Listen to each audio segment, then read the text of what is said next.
언젠가 여의도에서 비상할 날을 꿈꾸는 청년 정치인과 함께 정치 현안을 짚어보는 시간입니다. 의사당 1번 출구 시간입니다. 오늘도 황희두 이사, 신은규 변호사 두 분 나오셨습니다. 안녕하십니까? 네, 안녕하세요. 안녕하세요. 자, 민주당 전당대회 일요일 날 마무리가 됐는데, 자, 전당대회 얘기 조금 나눠보죠. 뭐 처음 뵙기 때문에 이 두 분, 청년 정치인 두 분 전당대회 결과 어떻게 보셨습니까? 우리 황희두 이사님부터. 그 당 대표에 대해서는 뭐 모든 분들이 예상했던 대로 간 것 같은데 8대 명, 9대 명 이렇게 표현했더라고요. 근데 그 최고위원 쪽에서는 네. 뭐 많은 분들이 또 예상을 초창기랑은 또 완전히 판이 달라졌기 때문에 네. 뭐 그 점이 그래도 흥미롭지 않았나 생각을 하고요. 또 그 과정에서 많은 정치인들도 그렇고 뭐 당원들도 그렇고 이게 된다고? 그러니까 이게 결국 그 당원들의 힘이라는 게 네. 우리가 뭐 말로는 계속 당원 중심 정당이라고 하지만 네. 그냥 말만 그렇게 하고 실제로 행동을 그렇게 옮기지 않았을 때 어떻게 되는가를 또 이번에 제대로 보여줬다고 봐서 앞으로 이제 정치인들이 또 어떤 방식으로 각자 그 자기의 정치를 해가는가 요거에 대해서 생각이 되게 많아지는 그런 전당대회가 아니었나 싶습니다. 자, 신은규 변호사 어떻게 보셨어요? 우선 저도 제일 눈에 띄었던 것은 사실 정봉주 그래요. 후보의 당대표보다는 최고위원 선거. 실패한 전략으로 인해서 와. 사실은 그 집단지성이 아주 그냥 짧은 시간 안에 작동이 돼가지고 그런 거 본 적 있습니까? 뭐 거의 이거는 거의 처음 좀 드문 같은데요. 상황이었는데 마지막 전당대회 당일날 바뀐 거잖아요. 그러니까 이것은 이제 정봉주 후보의 뭐 전략 실패라고 봐야 할지 아니면 실수를 위기관리 능력을 못해서 뭐 그렇게 넘어진 것인지는 모르겠습니다만은 네네네네. 어찌됐든 당원들이 조직적으로 유기체처럼 움직여서 나름의 성과를 낸 거는 저는 유의미하게 네. 보고요. 다만 이제 저는 이번에 하나 또 특기할 만한 것은 지금 호남 출신이 없고 그렇죠. 다 수도권 출신인 것은 매우 장점이지만은 그 전현희 의원이 6위에서 2위로 갑자기 급부상을 했거든요. 근데 그 급부상의 원인에서는 사실 서울 경선이니까 서울 지역구라는 점 하나와 네. 또 하나는 그 법사위에서 다소 강한 발언, 뭐 강한 발언 내지는 지금 맞제명까지 가고 있기 때문에 상당히 정치적으로 논란을 불러일으킬 수 있는 발언을 통해서 이제 2위로 올라간 걸로 보여지거든요. 그렇다라고 한다면은 요런 사례가 자꾸 반복이 되면 조금 더 민주당 내부에서도 당원들에게 인정받기 위해서 더 센 말과 더 센 표현이 더 난무할 수가 있어요. 그래서 이런 것들은 또 중도 확장에 있어서는 또 걸림돌이 될 가능성도 매우 높아 보인다. 그 양면이 저는 다 동시에 존재했다라고 저는 봅니다. 자, 연임에 성공한 이재명 대표 2기 체제가 꾸려졌고요. 1기에 비해서는 어떤 측면에서는 2기가 색채가 좀 더 확실해졌다. 이런 평가도 있는 것 같습니다. 그렇지만 장점, 단점도 있는 것 같아요. 황 이사는 장점을 좀 얘기해 주시고 신 변호사는 단점을 좀 얘기해 주시면 좋을 것 같아요. 장점은 아무래도 뭐 네. 말씀 주셨듯이 조금 더 명확해지고 네. 그 특히 지금 같은 상황에서는 이슈가 뭐 계속 터지니까 속도전이 무엇보다 중요하다 보거든요. 그렇죠. 이게 막 그 전략을 또 제대로 짜놔야 속도전에 대응이 가능하지. 지금 대통령실에서 이슈를 끌어가는 대로 우리가 그때그때 대응을 하다가는 이거 따라갈 수가 없습니다. 그래서 이런 좀 예측도 하면서도 속도전에 능한 분들이 이번에 좀 많이 민주당 지도부로 들어가길 바랬었고 네. 뭐 실제로 각자 영역도 다르잖아요. 그 강점 그 어필했던 것도 뭐 이재명 대표를 향한 과도한 공격을 지키겠다는 그 대전제 아래에서 네. 뭐 언론, 국방, 경제 등등 각자 분야가 또 달랐기 때문에 그런 점에 있어서 또 강점들을 보여주지 않을까. 그게 좀 장점이라고 좀 생각합니다. 빨리 의사가 일치돼서 착착착 나가는 게 장점일 것이다. 단점도 분명히 있을 것 같아요. 근데 저는 그래도 이번에 전체적인 구성은 네. 단점보다는 그래도 장점이 더 좀 좋아 보입니까? 많은 일기보다? 지도부 구성으로 봐요. 그러니까 예. 아까 제가 말씀드린 대로 이 수도권 중심의 최고위원과 지도부 구성이라는 것은 네. 굉장한 장점으로 그 발휘될 수가 장점입니까? 있거든요. 아하. 근데 저는 이제 여기서 하나 이제 과제라고 하는 것은 네. 그동안에는 이재명 대표라는 그 스타 플레이어 그늘 밑에서 본인의 자리 잡기에 그냥 급급했던 그런 모습이라면은 이제는 이제 경선이 끝났기 때문에 각자가 본인의 포지션에서 볼을 받기 위해서 네. 선수들이 공간을 좀 열어줘야 되잖아요. 그런 차원에서는 최고위원들 한 명 한 명이 본인의 몫을 충실히 하고 또 이재명 당대표는 이제는 본인이 뭘 다 해서 할 수 있는 상황보다는 조금 더 뭐 구단주나 감독의 개념에서 조금 더 팀플레이를 더 원활하게 해야 하는 저는 그런 좀 과제는 남아있지 않는가라는 생각이 듭니다. 자, 그렇다면 과제 말씀을 하셨는데 이재명 대표 2기 체제 풀어야 될 과제 어떤 게 있을까요? 뭐 당장 이재명 대표님은 먹사니즘을 강조하셨잖아요. 그래서 결국에는 지금 정치의 역할, 더 나아가서 이제 국가가 왜 존재하는가라는 어떤 철학적인 질문이랑도 연관해서 봤을 때는 네. 먹고 사는 문제를 해결하는 게 제 1순위잖아요. 그 그렇죠. 나머지 논쟁이라든지 뭐 이 세세한 구체적인 토론이나 이런 것도 당연히 중요하지만 결국 이게 국민들한테 먹고 사는 문제 해결하냐 아니면 그냥 자기들끼리 이권 다툼이냐 이런 그 차이가 있기 때문에 그 먹고 사는 문제를 해결하는 게 무엇보다 중요하다. 네. 그리고 동시에 이제 뭐 최혜병 특검이라든지 그러니까 이 국가의 그 안전 보장이라는 게 지금 무너져 있다. 네. 이게 지금 다른 해외를 놓고 봤을 때도 뭐 친일 논란은 말할 것도 없고 지금 그 대외적으로 보더라도 충격적인 이슈들이 많은데 대내적으로 보더라도 과연 이 국가가 우리를 지켜주는 게 맞나? 이게 뭐 보수 진보의 문제가 아니라 언제든지 내가 그 피해자가 될 수 있다는 두려움을 갖고 있는 상황인데 그조차도 저는 해결을 못하는 모습을 봤을 땐 결국 먹고 사는 문제와 안전 보장이 제일 중요한 게 아닌가 그런 생각이 듭니다. 이게 또 뭐 먹사니즘 말씀도 하셨지만 좀 역사 인식이라든지 이런 것도 야당이 좀 풀어가야 또 과제 중에 하나가 될 것 같기도 합니다. 근데 이제 이런 거죠. 민주당이 이재명 대표 중심으로 이제 더 큰 권한과 예. 더 큰 이제 일할 수 있는 환경을 만든 건 맞는데 네. 동시에 책임도 더 늘어나는 그러니까요. 거거든요. 그래서 예. 여기서 만약에 어떤 일정 부분에 국민들과 당원들이 원하는 결과를 내지 못한다면 이건 또 역풍이 만만치 않을 것이다라는 생각이 들고 뭐 아주 미미하긴 합니다만은 그래도 당내의 분열적 요소가 또 확인이 됐기 때문에 이걸 얼마만큼 더 다독일 네. 수 있느냐는 단기적인 과제인 것 같고요. 장기적으로는 윤석열 정부와 이제 한동훈 지도부를 상대를 해야 되는데 사실은 투트랙 전략을 써야 되거든요. 하나는 이제 특검이나 탄핵 국면에서 윤석열 정부를 가장 강력하게 견제해야 된다. 저는 이 국면에 있어서는 민주당이 가진 힘을 저는 잘 쓰고 더 써야 된다고 저는 생각을 하고 많이 쓰고 잘 써야 된다. 그렇죠. 예. 그리고 우선순위도 잘 해가지고요. 근데 동시에 민생과 대안제시 부분에서는 힘을 아주 절제해서 써야 되고 더 전략적으로 더 많은 국민들의 동의와 참여를 더 이끌어내는 역할을 해야 되는데 그러네요. 이 두 가지가 굉장히 그 오묘하게 그 균형을 이루기가 쉽지는 않을 것 같아요. 네. 그래서 이런 부분이 아마 이제 이재명 대표의 리더십에 있어서 좀 아주 좀 무거운 숙제 아닌가라는 생각이 듭니다. 자, 두 분이 과제 또 해야 될 일도 짚어주셨는데, 자, 당직 인선도 바로 있었습니다. 사무총장에는 김윤덕 의원 3선입니다. 임명이 됐고, 자, 좀 이 정책위 의장이 좀 논란이 됐었는데 진성주 의원 유임이 됐어요. 둘 다 사실 유임이 된 그런 상황인데 특히 진성준 정책위 위원장, 정책위 의장, 자, 유임 결정 어떻게 봐야 됩니까? 두 분 다 유임된 거는 맞지만 진성준 의원이 좀 가장 또 눈에 띄는 것 같아요. 네. 뭐 아무래도 뭐 1기에서 2기로 오면서 결국에는 그때도 그렇고 지금도 그렇고 목적은 같잖아요. 앞서 예. 쭉 저희 말씀드렸던 내용이 그 목적성이 같기 때문에 그런 점에서 어떤 그 과도기적 상황의 연속성과 뭐 안정성을 위한 거다라는 것도 있고 사실 그 진성준 의원 같은 경우에 지금 뭐 여러 금투세 가지고 특히 많은 논란이 비판을 되죠. 받고 있는데 예. 그런 점에서 이제 또 당내 의견과 또 다른 목소리들이 있잖아요. 그래서 그걸 가지고 결국 최종적으로는 의총에서 아마 결정을 하게 될 텐데 네. 그 안에서 또 다양한 토론을 또 보면서 뭐 그 특히 디테일을 되게 챙기는 정책통이라고 또 알려져 있기 때문에 네. 그런 점을 좀 신뢰한 게 아닌가 그런 생각을 하고 있습니다. 자, 뭐 이 어떻게 보십니까? 금투세 때문에 진성준 의원이 약간 비판도 많이 받고 또 한동훈 또 당대표가 또 바로 치고 들어가는 바람에 좀 논란이 좀 됐었는데 이재명 대표는 당신 그대로 하겠다.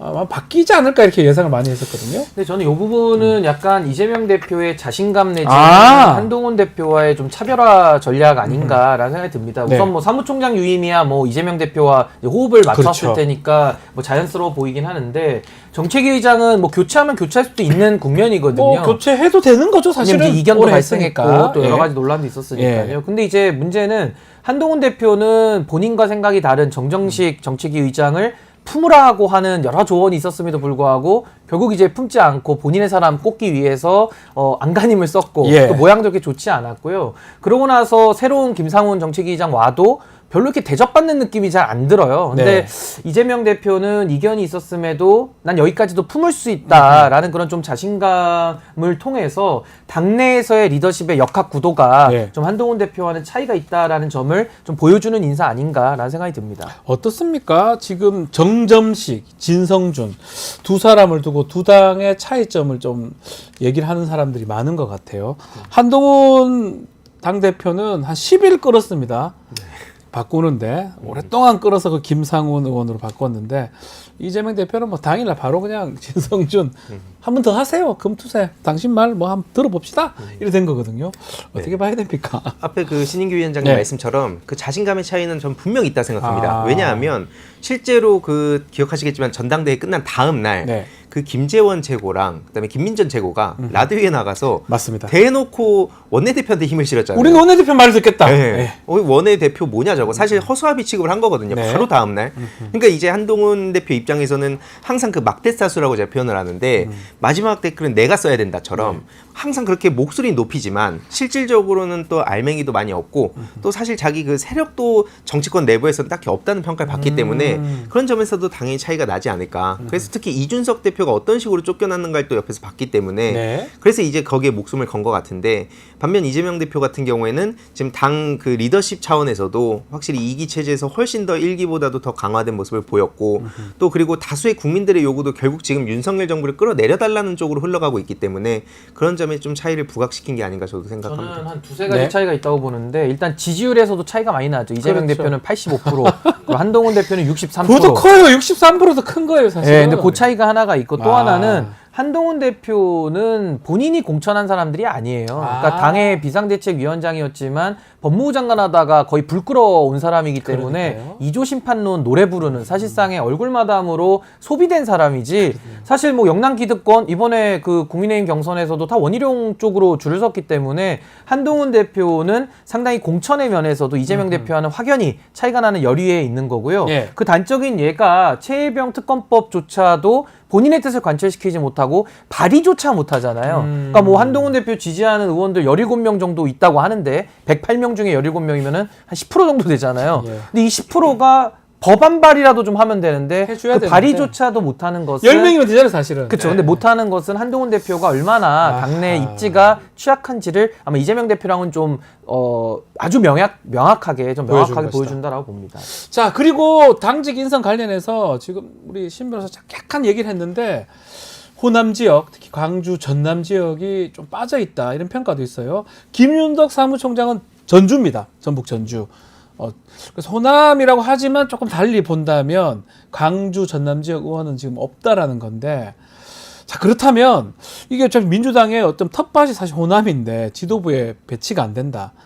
지명직 최고라도 좀 배치하지 않을까 이런 분석도 있는 것 같고요. 어떻게 보십니까? 네, 아직 뭐 크게 그 논의를 하지 네. 않았다고는 하지만 네. 실제로 뭐 김윤덕 의원뿐만 아니라 진성준 의원, 한준호 의원도 사실 그 전북 쪽 전북 쪽 예, 분들이죠. 연구가 있기 예. 때문에 그렇죠. 지역구는 또 서울이에요. 예. 지금은. 네. 그러다 보니까 특히 이번에 그 민영배 후보를 많은 분들이 이제 힘을 실었지만 광주입니다. 광주. 예, 그래서 광주에서는 또 압도적인 결과가 보였잖아요. 예. 근데 어쨌든 그 최종적으로 선출직에선 실패했다는 점에서 그 많은 그 분들이 좀 허탈해하는 것도 있고 최근에 또 8월 18일이 김대중 대통령 그 서거 15주기였기 때문에 또 다들 김대중 정신 얘기를 하잖아요. 네. 그런 점에서 이번에 2기 지도부에서도 그런 점까지 고려하지 않을까. 저도 그래서 개인적으로는 그 호남은 결국엔 민주당이 여태까지 투쟁을 해오고 저항을 해왔던 그런 상징성이 또 있기 때문에 네. 그런 점도 잘 고려하지 않을까 싶습니다. 호남이 민주당의 텃밭인 거는 뭐 두 말 하면 잔소리죠. 혹시 민영배 좀 떨어졌잖아요. 민영배 후보가. 민영배 후보를 지명직 최고위원으로 딱 이렇게 할 수도 있나요? 근데 저는 아무래도 그 경선에서 떨어진 분을 조금 갖다가 그렇죠. 지명직으로 한다라는 뭐가 것은 맞진 않는 것 같긴 글쎄요. 하네요. 민영배 의원도 이건 굉장히 좀 본인 자존심이 입장에서도? 상할 수도 있다라는 아. 생각이 들고 저는 호남 정치가 그동안에 좀 후퇴하고 있다라는 비판이 민주당 내에서 오랜 시간 지금 제기되어 오고 있거든요. 그러니까 쉽게 말해서 호남에서 뭐 인물이 없는 정도가 아니라 이런 최고위원 선거에서 단 한 자리도 들어가지 못한다라는 것은 상당히 좀 저는 인물 경쟁력 면에서는 좀 돌아봐야 될 지점이 많다라고 보고 예. 그 원인에 대해서는 이제 수도권 같은 경우는 늘상 경쟁을 하다 보니까 더 좋은 인물들이 들어갈 수밖에 없는 구조적인 상황이고 호남은 아무래도 민주당이 일당이 독식을 하는 구조다 보니까 아무래도 그 안에 있는 뿌리 깊은 기득권들이 더 전수되면서 오히려 그냥 열심히 일은 안 하고 뭐 방송 나와서 본인의 의견을 안 밝혀도 그냥 당선은 되는 이런 구조가 조금 더 호남 정치의 후퇴와 약화를 초래한 원인 아닌가. 요 얘기를 좀 하고 싶은데 인지도가 차이가 좀 나는 것 같기도 합니다. 호남에 이제 계시는 분들, 뭐 이거는 국민의힘의 영남에 계시는 분도 마찬가지예요. 대구 경북. 굳이 뭐 내가 방송이나 이런 데 안 나와도 상관없이 내가 당선되는데 또 어떤 정치하는데 큰 문제가 없다라고 판단할 수도 있는 거잖아요. 그러다 보니까 조금 덜 활동하는 걸로 국민들이나 지지자는 인식을 하는 것 같아요. 실제로 호남에 계신 당원분들도 그래서 약간 지금이 좀 과도기적 상황인 것 같은데 예전에는 그러니까 술자리 같은 데 가고 뭐 지역 행사 같은 데 많이 가고 그런 사람이 실제 법안이나 뭐 어떤 실적과는 별개로 나는 인정을 받았던 것도 사실이라고 저도 보거든요. 술자리하고 지역 행사 가는 게 오히려 조기 축구에 가는 게 낫다. 국회에 와가지고 막 왔다 갔다 하고 하는데 시간도 쏟고 사실 그게 진짜 많은 그 국민들이 바라는 일하는 건데 그것보다 그냥 지역에서 얼굴 많이 비추면 그런 사람이 인정을 받았던 것도 저는 뭐 그래서 양당에 그런 비판을 받았던 것도 사실이라 봅니다. 다만 이제 지금 이 과도기적 상황이라고 표현한 건 아직까지 그런 걸 바라는 사람도 있겠지만 이제 좀 달라져야 된다. 우리도 언제까지 이렇게 갈 거냐라고 그렇게 또 충돌하고 일해야죠. 진짜 그렇죠, 일해야죠. 진짜 일을. 뭐 그냥 계속 김대중 정신만 그냥 선거철 나와가지고 뭐 노무현 김대중 정신 막 얘기하고 그런 사람만 우리가 계속 뽑으니까 이런 결과 나오는 거 아니냐 하고 반대하는 목소리도 점점 더 커지고 있거든요. 그래서 이게 시간은 조금 걸리더라도 그 변해가는 게 좀 바람직한 방향이라 보고요. 그래서 말씀하셨듯이 결국 경쟁이 없어지면 도태된다 봅니다. 경쟁을 해야 저 그래서 도전과 경쟁은 매우 중요하다 보기 때문에 그런 점에서 이제 앞으로 이 호남 그 결과를 놓고 지명직 혹은 뭐 누가 된다 하더라도 결국 선출직에서 우리가 성과를 낼 수 있도록 가는 방향이 좀 매우 필요하다고 생각합니다. 알겠습니다. 자, 새롭게 이제 여당, 야당, 특히 국민의힘, 민주당, 뭐 조국 혁신당도 그렇지만 당대표 뽑혀지면서 지도부가 구성이 됐습니다. 그래서 오는 25일 날 국회에서 여야 대표 두 사람의 회담이 지금 진행될 것 같은데요. 이재명 대표하고 한동훈 대표 만날 건데 일단 긍정적인 시그널로 봐야 되겠죠, 이거는.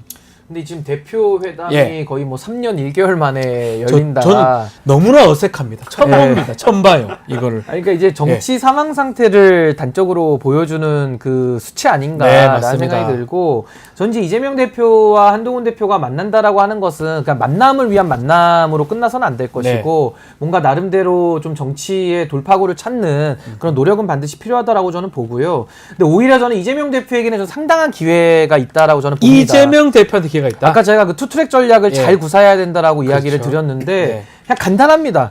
윤석열 대통령에 대해서는 협치고 뭐고 필요 없습니다. 제가 볼 때는 왜 그러세요? 그냥 저는 윤석열 대통령에 대해서 변화 가능성이 없기 때문에 저는 결론을 내리고 그 결론에 일관된 스탠스만 저는 잘 유지하면 된다. 그리고 국회가 가진 권한과 힘을 써야 됩니다. 그걸 안 쓰면 저는 국민들이 역풍이 온다고 보고요. 그리고 한동훈 대표에 대해서는 저는 뭐 받아줄 수 있는 것들은 좀 받아줘도 된다. 왜냐하면 어쨌든 다음 대선에는 윤석열 대통령이 출마하는 게 아니고 한동훈 대표를 비롯한 여권 주자들이 이제 출마를 하는 거거든요. 윤석열 대통령 이제 더 이상 안 해요. 그렇죠. 그러니까 그 사람들과는 이재명 대표가 경쟁을 통해서 비전이나 가치나 여러 가지 정책 면에서 비교 우위에 있다라는 그런 자신감을 보여줄 필요 있거든요. 그러면서 오히려 한동훈 대표랑은 합의를 많이 이뤄내면 여기서 윤석열 대통령이 소외됩니다. 그럼 굉장히 기분이 나쁘겠죠. 그럼 짜증을 많이 냅니다. 그러면 윤석열 대통령과 한동훈 대표가 또 더 싸울 가능성도 있어요. 그러니까 이런 식으로 그냥 저는 이재명 대표가 좀 정치적인 이런 뭐 꼼수나 여러 가지 좀 이렇게 뭐랄까 변칙을 쓸 것이 아니라 그냥 원론대로 저는 하면 된다고 봅니다. 그래서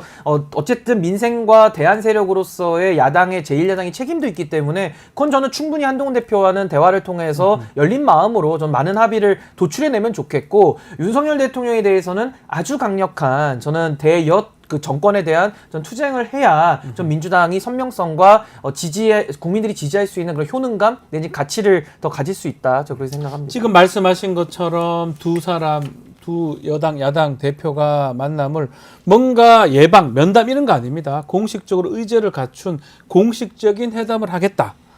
또 이 말씀처럼 이번이 거의 처음입니다. 제가 봤을 때 기억도 잘 안 나요. 거의 무슨 뭐 남북 정상회담 기다리듯이 그 정도로 만남이 이렇게 이번 어렵다. 정부 윤석열 정부 들어서는 거의 처음으로 맞습니다. 느껴지는데 어떤 의미로 봐야 됩니까?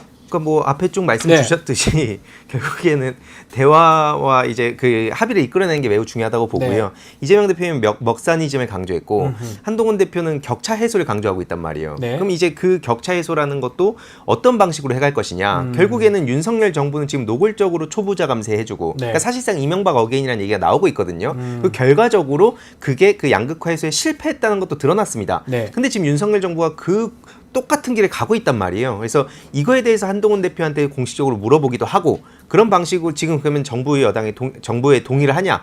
그럼 여당이 이제 거기서 차별화를 보여주게 된다면 아까 그 신인규 위원장님 말씀처럼 그렇게 가게 될 테고 똑같이 가게 되면 그냥 그 격차 해소라는 것도 결국 말뿐이라는 게 드러나잖아요. 예. 특히 그리고 윤석열 대통령이랑은 전혀 대화 자체가 안 된다고 저도 보는 건 반국가 세력 얘기를 또 하고 있잖아요. 지난 광복절 때 더 세게 말했었단 말이에요. 공산 네. 전체주의라는 말까지 무슨 만들어내면서 민주주의 운동가, 뭐 인권 운동가, 진보주의 행동가 딱 이렇게 콕 집어가지고 이들이 뭐 위장을 하고 있다는 식으로 얘기를 했어요. 네. 그런 사람하고 무슨 대화를 합니까? 그래서 그거에 대해서 한동훈 대표는 또 어떻게 생각하는가? 이런 것도 이제 좀 본격적으로 얘기를 같이 할 필요가 있다 봅니다. 그래서 저는 한동훈 네. 대표가 상당히 약점을 갖고 있는 게 이번에도 그 광복절 관련돼서 여러 가지 논란이 있었잖아요. 네. 어느 보도를 보니까 민주당은 논평이 매우 많이 나왔고 국민의힘은 논평도 개수가 별로 없다라는 이제 그런 비교 기사를 봤는데 네. 그게 그럴 수밖에 없는 게 저도 대변인을 했지만은 당대표의 생각을 모르면 또 대변인들이 마음대로 논평 할 수가 썼다가 없다는 거잖아요. 철회할 수가 없어요. 그러니까 이게 왜 그러냐면 당대표가 입장을 내지도 않고 내부적으로도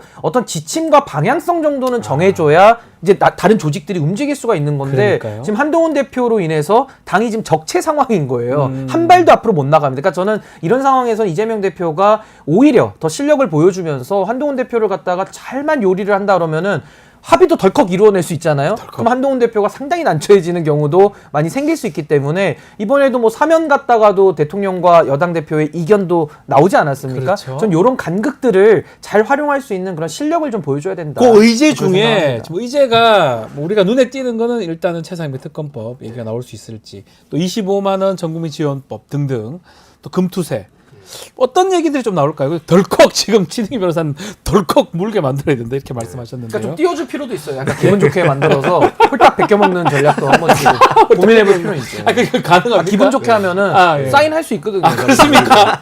아, 그렇게.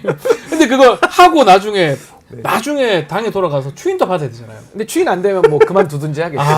야 어떻게 보시면 웃지 마시고요. 김재현 최고나 이런 사람한테 혼날 텐데. 엄청 뭐라 그러니까 그러는데요? 원내대표는 안 된다 이러면서. 근데 실제로 이재명 대표님이 예전에 예. 그 다들 기억하시겠지만 네. 연금 개혁안이라든지 민생회복지원금 차등 지급까지도 수용하겠다고 했었어요. 그러니까 맞습니다. 그만큼 이게 계속 양쪽의 의견만 서로 100대 100을 요구하면 아무것도 안 되니까 네. 타협할 의지 있다라고 했는데도 불구하고 그때 그냥 외면했었거든요. 그러니까 그런 점에 있어서 열린 가능성이 있기 때문에 지금 윤석열 대통령 아까 말씀드렸듯이 대화할 의지가 없거든요. 네. 그냥 적으로 규정하고 있기 때문에 그거에 대한 한동훈 대표의 생각까지 포함해서 격차 해소를 진짜로 하려고 생각 중이라면 어떤 방식으로 이걸 풀어갈 것인가를 이제 보여줘야 될 특히 예. 집권 여당 대표로서 보여줘야 할 상황이라고 봅니다. 자, 이재명 대표가 사실 보면 어쩌면 영수회담 제안 얘기는 좀 했지만 그거 뭐 안 해도 된다. 바로 그냥 한동훈 대표 만난 거거든요. 이것도 저는 조금 정치적 노림수가 있는 거 아니냐. 어떤 걸 염두에 두고 이런 거 이재명 대표가 이런 판단을 할까요? 저는 이재명 대표가 전국의 주도권을 확보하겠다라는 생각으로 보이고 사실 예. 김건희 여사도 윤석열 대통령 패싱하잖아요. 문자를 따로 보내고 있기 때문에 그러니까 이제 한동훈 대표랑 만나서 왜 이제 이러세요? 차기 권력들이 예, 뭔가 예. 판을 짜기 시작하면 윤석열 대통령이 계속 소외되는 부분이 그렇게? 작동을 하고요. 실제로? 저는 그냥 민주당에게 저는 뭐 조언 아닌 조언을 드리자면은 우선순위를 좀 잘 저는 정했으면 좋겠다. 그러니까 그물망식으로 투망식으로 메뉴를 막 던지는 것은 아무런 도움이 안 돼요. 그러니까 전 여론전을 위해서 우선순위를 좀 명확하게 했으면 좋겠다는 생각이고 두 번째는 방법론인데 타협을 해야 될 때 타협을 하고요. 네. 타협을 하지 말아야 될 건 타협을 안 하는 게 정답이거든요. 네. 근데 제가 요즘에 굉장히 우려스러운 것은 박찬대 원내대표가 최혜병 특검 관련해서는 마치 개혁신당 입장을 따라가려는 모습을 보이고 있어요. 네. 이런 식으로 가면 다 죽는 겁니다. 제가 볼 때는. 왜냐하면 진실규명도 못하고 예. 그러면서 국민적 비판도 받는 거거든요. 그래서 저는 특검과 이런 정의의 문제, 진실의 문제, 그러니까 뭐 특검도 많이 할 필요도 없어요. 윤석열 부부 특검 딱 2개만 하면 되고 2개에 대해서는 밥을 굶든지 삭발을 하든지 목숨을 걸고 이걸 받아내는 노력을 해야 되는 거거든요. 그리고 나머지 영역, 뭐 예를 들면 민생회복지원금이라든지 아니 노란봉투법 여러 가지 그런 민생 이슈들은 얼마든지 저는 국민의힘과 논의하고 국민의 여론을 통해서 결정해도 좀 늦지 않는다고 봅니다. 근데 네. 지금 민주당은 특검에 대해서는 타협을 시도하고 있고 민생회복지원금이나 노란봉투법은 오히려 법을 밀어붙이고 있거든요. 예. 이거 거꾸로 하는 순간 완전히 순위가 뒤틀려지고 방법이 꼬이면서 국민적 지지도 잃고 실익도 잃는다. 전 매우 좀 신중하게 싸울 것과 타협할 것을 잘 구별해서 해주기를 좀 바랍니다. 우선순위, 진퇴 신인규 변호사님 얘기를 민주당은 좀 들어달라라고 네, 신인규 변호사님의 의견 주셨고요. 자, 용산의 대통령실하고는 언제 만나는 거예요? 아직까지는 뭐 만남 제한 답이 없는 것 같습니다. 대통령실에. 계속 이대로 가는 겁니까? 왜냐면 다른 세계를 사는 정도라고 생각을 합니다. 아, 그렇습니까? 왜냐면은 안보실 1차장이라는 사람이 예. 광복절식에 이렇게 논란이 있었는데도 중일말하는 굳이 또 중국말을 연상시키려고 한 건지 모르겠습니다만 네. 중요한 게 일본 마음이란 거잖아요. 그러니까 그런 생각을 갖고 오히려 여기를 막 무슨 간첩 얘기까지 하고 있는데 그들은 같은 대한민국 국민으로 생각을 안 하는 거예요. 그러니까 네. 신인규 위원장님과 네. 뭐 제가 비슷한 생각도 갖고 있고 당이 또 다른 생각도 갖고 있고 네. 같은 당에서도 그렇게 다른 생각을 갖고 있는 사람들이 있잖아요. 그렇죠. 그 한 국가에서 얼마나 생각이 다양하겠습니까? 네. 근데 그 다양성 자체를 인정 못하고 말살시켜야 될 대상으로 생각하고 있단 말이에요. 아. 그러니까 이제 그런 상황에서 저들도 당연히 이재명 대표랑 만나면 상상도 못하는 거라 보거든요.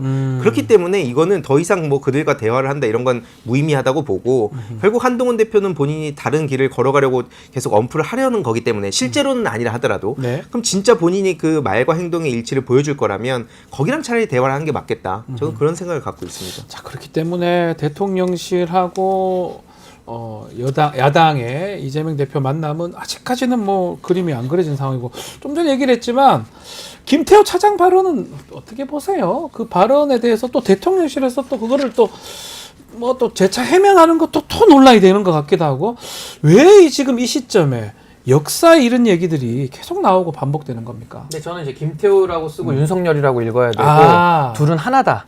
라고 봐야 하나입니까? 됩니다. 왜냐하면 둘이가? 예. 안보실장만 지금 4번 바뀌었거든요. 네. 근데 안보실의 2인자인 이 차장 자리만 김태호 차장이 계속 자리를 유지하고 그러네요. 사실 안보라인의 실세 중에 실세다라고 볼 수밖에 없습니다. 네. 이분이 이제 MB 사람이기도 하고요. 네. 근데 저는 이제 김태호 차장의 그런 인식들을 볼 때 상당히 친일적이고 상당히 반북적이거든요. 근데 윤석열 대통령이 지금 이념 드라이브 거는 것도 이게 대화가 더 이상 이분하고는 힘든 게 네. 후보 시절에는 이념이 이자도 안 꺼냈다가 또 집권한 초기에는 이념이 중요하다 그랬다가 네. 또 지금에 와서 또 이념이 안 중요하다 그랬다가 네. 또 아마 내일은 중요하다 그럴걸요. 그러니까 말이 매번 필요에 따라서 바뀌고 있기 때문에 그러니까 원칙과 철학이 부재하다. 근데 그 부재한 상황을 김태호 차장이 본인이 갖고 있는 친일적인 생각과 반북적인 생각을 저는 갖다 심어놨다라고 저는 분석을 하는 거고 네. 김태호 차장 같은 경우에는 일본의 이익을 지금 국익으로 착각하고 있잖아요. 네. 그럼 일본인이죠.